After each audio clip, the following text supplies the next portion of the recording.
Hello, I'm Braun Batu. And I'm Sean Carbanta, and welcome to our podcast, The Weekly Dose of High School, where we'll be guiding you through the life of a high school student while speaking to knowledgeable people in the industry. So welcome to our third episode. Today we are here with Dan Zhou, who is the founder and chief executive officer of the college counseling program ReadyEdgeGo. In today's episode, we're going to learn some tips that are going to help you in your high school years. So, to start off today's podcast, would you please like to introduce yourself to our audience, Dan? Yeah, thanks for having me on, guys. I really believe in what you guys are doing. A lot of what I do is actually the same. Really just trying to make high school life easier. I had started this company, ReadyEdgeGo, 10 years ago, 2012, when I left Google, where I was working full time. Before that, I was working in Wall Street in the equity markets and stocks. But basically, I just decided to start really focusing my life on the problems I really felt were worth solving. And for me, kind of reflecting on my own time in high school, that was really one of the most challenging times. It was really stressful. There are a lot of pressures and expectations, not just with academics, but also just with personal life. And so I just thought, why don't we just start something new, something that's refreshing and that doesn't look at a high school like a machine, but rather, really look at a high school as a human being, someone who can be happy, someone who can thrive and find their passions early, not compromise on things like what they love for money, and get into the best colleges along the way. So, after leaving Google, I went back to school, actually at UC Berkeley, where I had studied myself to study college admissions and career planning.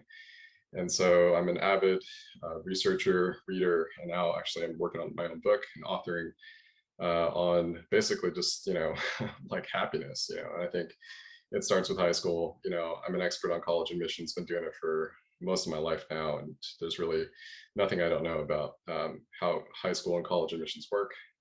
But more than that, I think I just really am passionate about helping people be happy. Great. Now, without further ado, let's get into today's episode, shall we?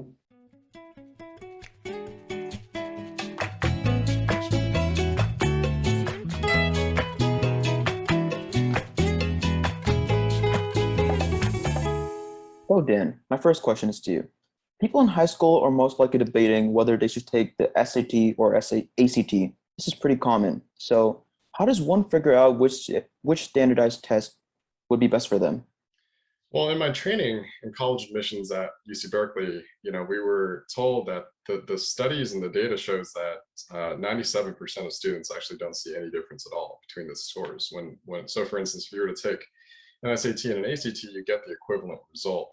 That's true for 97% of the students. But recently I've kind of seen, at least in the past 5 or 6 years, that there tends to be almost like a slightly higher scores now, slightly on the ACT. And so how does one figure out which one they should take? Well, first and foremost, I think it's good to take a practice test for both, and to kind of feel out, which one fits you better.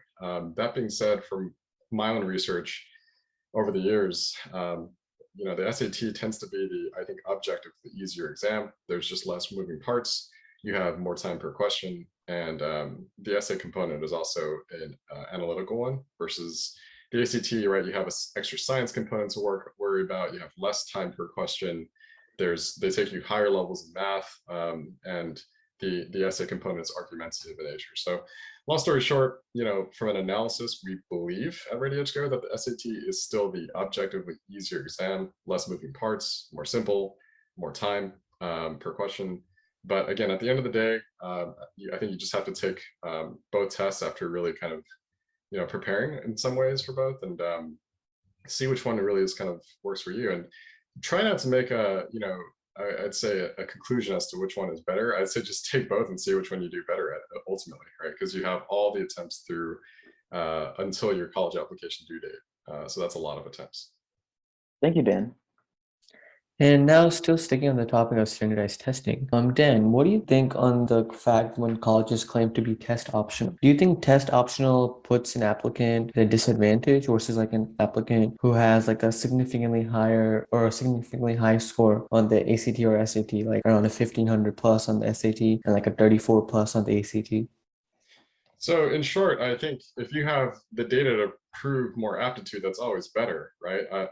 As just empathize for a moment with an admissions reader, obviously we want to see more proof of a student's aptitude. So I'd say, naturally, if a student, let's say, are all things held equal, they both have the same GPA, the same course selection, the same ECs. If one has, let's say, a test score that looks as good as their GPA or better, and the other one doesn't have any test score to begin with. And by the way, AP test scores also, we'd like to see too, which I don't think is talked about enough. Obviously the slight edge is going to go to the student who can provide more data. But the caveat there, I just really want to emphasize, is that just because you submit a test score doesn't mean it's beneficial to you, right? Because, for instance, let's say a student's GPA is 3.8 unweighted.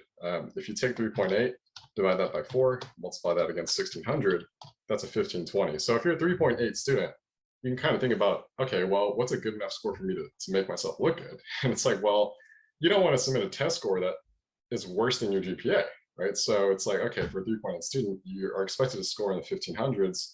And if you have a 1470, then you have a kind of a hard decision to make, because it's like, well, yeah, sure, you got a 1470, but it's lower than your overall GPA. That, from our professional experience, we would actually just not submit that, because again, we're trying to prove aptitude, not disprove your aptitude. So I'd say, yes, it's advantageous if your score is as good or better than your GPA equivalent. Well said, Dan. And now I'm going to give you a quick list containing application elements in an order that I feel is the most important to least important in the application process. And if you agree with me or disagree with me, let me know, or let me know if you have a slightly different order or not, and briefly explain as to why.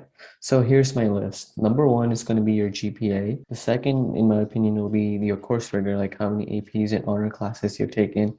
The third will be your essays and your supplementals. And the fourth would be your extracurriculars and other activities. And the fifth would be your letter of recommendations from your 2 teachers and your college counselor in your school.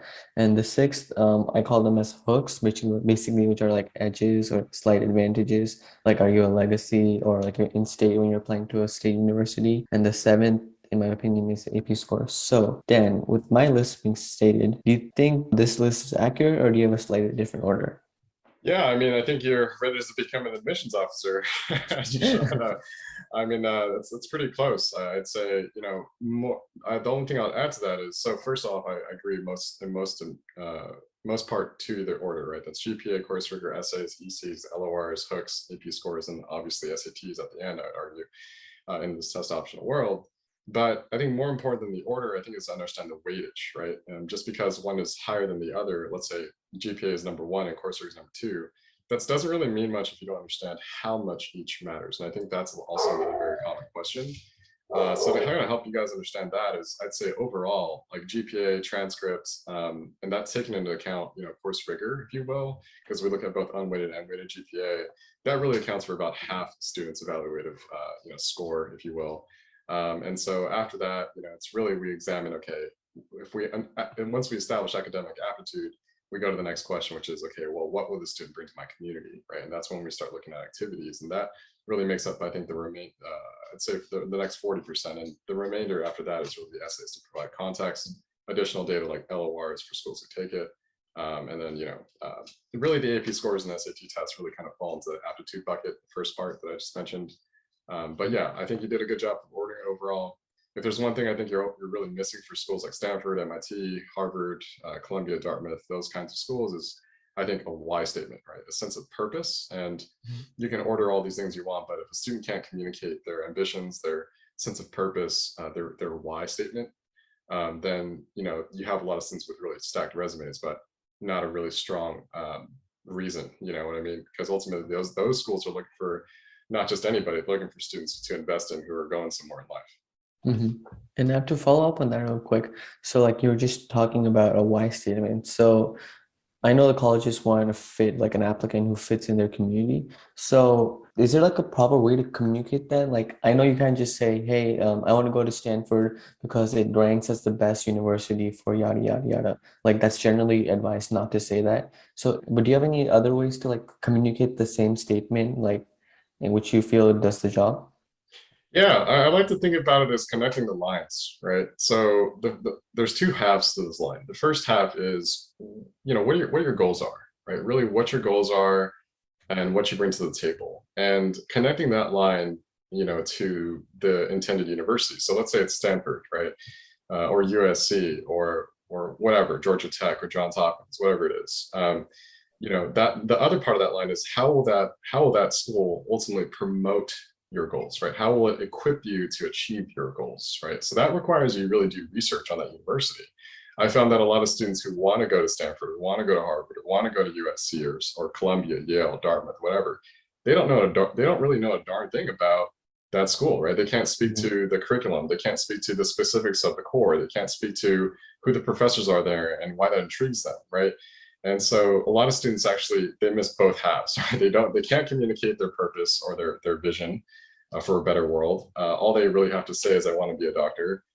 They can't really go much further than that. And on the other side is they don't really even understand the university that they're applying for and what makes it different from everyone else. So to put it simply, I think number one is, if you're trying to communicate this all, let's say in, effective supplemental essays or college applications or even campus college visit interviews, ultimately it's like, one, can you communicate your vision, right? Where do you see yourself going? Why is that important to you? How does that align with your purpose? And then secondly, how does that align with the university, right? Why is it so important that that university can really promote and equip you towards that vision?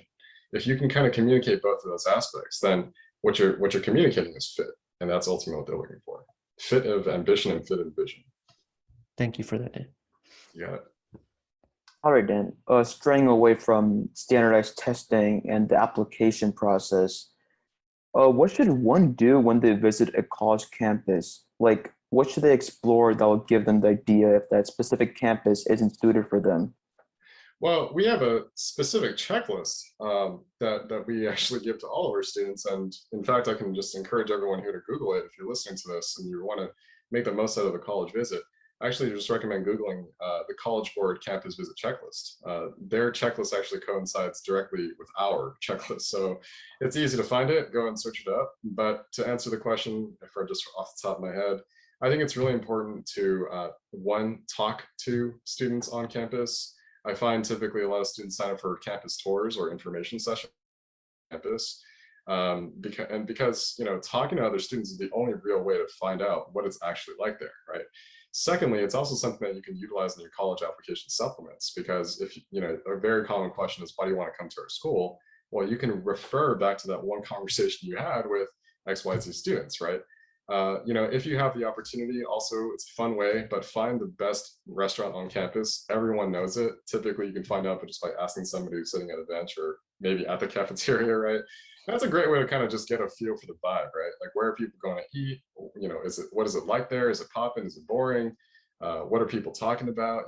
And last but not least, if you can, shadow a class. If it's a large class with class size, let's say 80 or above, or even 60 or above, no one's going to notice you. If you just step in, shadow in the back of the classroom, right? Just get a feel for what the actual teaching experience and learning experience is like there.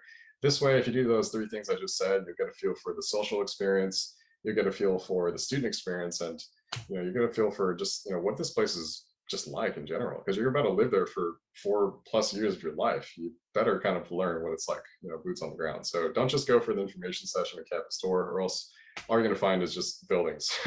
But really get interface with the actual human beings and people there. They'll tell you what it's like. Thanks for informing us, Dan. Got it.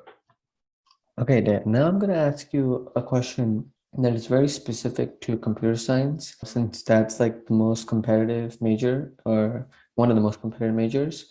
And so do you think an applicant who intends to major in the field of computer science, should they apply directly as a computer science major, or should they do a specialized major in the field of computer science? So like computer engineering or data science, for example, to have a better shot at admission at these top-notch universities?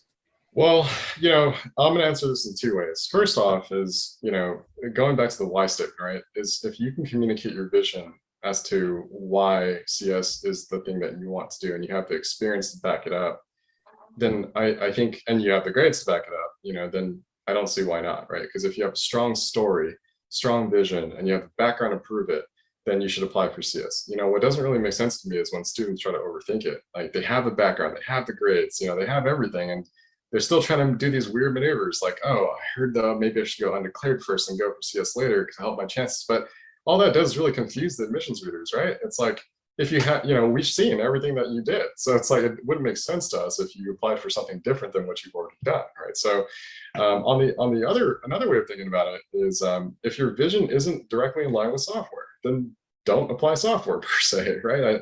Literally today, I just spoke with a student who, you know, was thinking about, you know, going for CS, but all the things in his background, you know, weren't really communicating that. The student was much more interested in actually, like, you know, mechatronics and like robotics and like, you know, in fact, the material science and the mechy side of things. So it's like, well, if that's the case, then don't force it. You know, again, align the major that you're going to apply for, you know, with all that you've done. Now, is there a case to apply for something else and to pivot to CS in the future? Yeah, of course, right? Like I said, we've been talking with the assumption that you have the grades, you have the background, right? Well, if you don't have the grades and you don't have the background, but you still want to do CS, yeah, in those cases, it might make sense to apply for something different, like undeclared engineering or computer engineering, because once you land at the College of Engineering at any school, it's fairly easy to switch majors into another major in that same college or department. So computer science is usually underneath the College of Engineering. So long as you get into the College of Engineering, you should be fine. You'll be prioritized to really switch any majors within that department.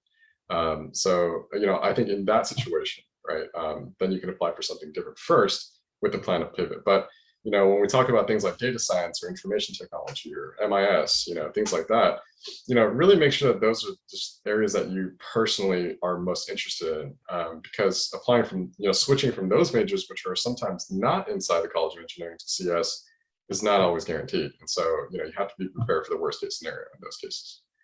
Mm-hmm. Okay. And just to quickly follow up on that question or on that response. So essentially, if an applicant, and you're saying has the qualifications, they should apply as computer science. However, if they don't have the requirements, they should apply as like a different major. However, I've seen, or you may have also seen, that a lot of qualified applicants get denied admission, even though they have all the qualifications for CS. So like they have competed in like the UCCO, or they've done all the CS courses available. So what makes them get denied and what makes someone else get accepted? Yeah, so I think there tends to be this, like, I think really hypercritical environment we live in today, right? The first person we tend to blame is ourselves, and you know, it's like, wait, what did we do wrong? Or, you know, and then there's a sense of cynicism, right, against like the universities, like, why is it so unfair? You know, it's like, you know, I'm super qualified. How did I get rejected? And the fact of the matter is, right, is in the numbers. It's supply and demand, right? When UCLA has 125,000 applications and only 7,000 seats, you know, right? I mean, the fact of the matter is everyone wants to go to UCLA, and everyone might be qualified, but not everyone can go because they just don't have enough seats. And it's not a matter of, you know, you're not qualified or you did something wrong or the university's mean. No, it's just, there's just more demand than there are seats, right? So this is why it's really important to have a proper college list that's properly diversified for risk. You know, a lot of students and families overestimate where they're going to get into, and then all of a sudden they get rejected from everywhere or they're waitlisted everywhere. Guys, it's really important to have a good college list to kind of spread that risk out. But, you know, in short, if you are qualified and that happens, right, some of it does come down to luck. But I will say this, right, I tend to find a lot of students, you know, and parents, they think they're more qualified than they actually are. And this is interesting because it's like, well, it's like, you know, I meet a lot, I've met with hundreds of thousands of parents and students now. I'd say, you know, probably 8 out of 10 of them, you know, who think they're qualified actually aren't that qualified. And, you know, a lot of it just comes down to, do you actually understand, you know, how to set yourself apart from all the other kids who did the same clubs, who took the same classes in the AP classes and went to the same community college or university classes and did the ATDP and Cosmos programs and Stanford summer programs and did the internships and did the research. You know, the truth is, right, a lot of other students did the same things, right? So just because you did them doesn't make you that much different. And so specific to CS majors, right, who are looking to really get the edge, I think the one thing that I think students miss and they don't do is they don't worry, they don't think too much about actually solving real world problems. And I think if there's one tip I can give to, you know, aspiring CS majors trying to get to the place like MIT and Georgia Tech or, you know, wherever, Caltech or whatever, it's really find your reason for doing it and go out there and start solving problems, or else you're just going to relegate yourself to clubs and competitions. And if you do that, then, well, that's what everyone else is doing, right? So if you find out really the reason why you're trying to do CS and you apply it towards the directions that you feel passionate about, naturally you're going to meet so many people, you're going to get some really cool experience, and you're going to be able to talk about those experiences on your essays, and that's really what's going to set you apart. And that's what these universities want to invest in, right? They're trying to find the students who really found their why, and not just, that's what, rather than all the students who've just done the what this, what that. Mm-hmm. Wait, Dan, thanks for answering Jishan's question, but I have this question I had in my mind for a really long time. And do you think that do you think that art portfolios could give you an upper edge in admissions? Because I have a friend that went to Stanford, and the readers said that they really liked her art portfolio. Oh yeah, I think look, it's not going to be the thing that gets you in, almost for sure, unless you've done something just quite extraordinary and that's publicly recognized, right? But I think generally art and portfolios produce this genuine sense of creativity and expression, and beyond just art, schools oftentimes take portfolios with just general work products, right? So whether it's Michigan or just like the Coalition App Locker, for instance, you can upload stuff like research that you've done in the past, or a demo of like a robot you built, right? So it doesn't have to just be art. I think the portfolios nowadays can really kind of provide a sense of, again, that real world application. And that oftentimes is what sets a student apart from the other students who are just doing competition, right? Those are two very different things. A lot of kids are competing. That's the nature of our psychology today. But very few students are actually solving actual problems, right? So whether it's an art portfolio, right, or it's a creative kind of portfolio with hands-on projects, I think absolutely it could be the thing that really kind of gives you an edge compared to all the students who don't really have that application. Thanks, Dan. Okay, Dave. So, and I'm going to ask you something about the Common App. So, as you may know, applicants are asked to input 5 awards and honors in the awards section of the Common App. So, how do you think an applicant should go about this part? Is there like a strategy, or like, is there any specific types of awards that they should mention, and why would that be?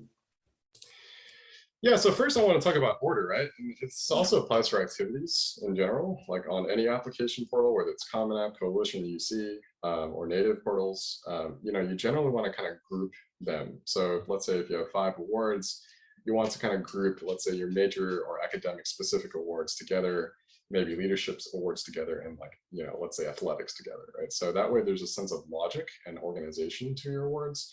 I generally prefer it something like that, right? Start with academic and major specific awards, then go to things that are more social in nature, like leadership and service, and then end off with more creative endeavors, right? Whether it's art or something else. And again, the same rule can be applied to the activity section as well. Okay, thank you. For our final question, Dan, when do you think it's the right year in high school for one to map out their college plans? We know that many people are worrying and stressing out if they are too late to start thinking about their future. Yeah, so this is a good question. It's funny because I literally had a parent a couple years ago, pre-COVID, insist on bringing their second grader into the office to talk about college planning.